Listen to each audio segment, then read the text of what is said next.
আসসালামু আলাইকুম। এটা হচ্ছে আমার বাড়ি ওয়ান যে মালটাটা, এটা বয়স হয়ে গেছে, ছিঁড়ে গেল।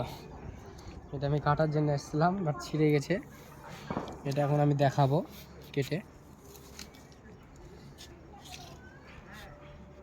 হাতেই কাটি, কিছু নাই। যে আজকে হচ্ছে ডিসেম্বর 12 তারিখ,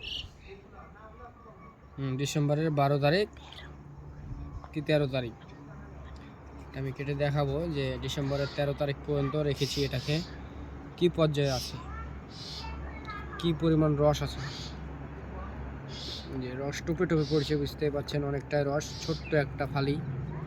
এতে আমি খেয়ে অবশ্যই দেখাবো। এটা তো মিষ্টি, তারপরও আমি অবশ্যই জানাবো, যেহেতু আমার কাছে মিটার নাই।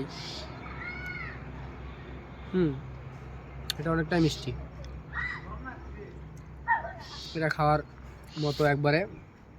এটা যে বাইরের মালটা আসে ওর থেকে খুব একটা খারাপ না, ওই 80 থেকে 100 এতটুকু রাখলেই হবে।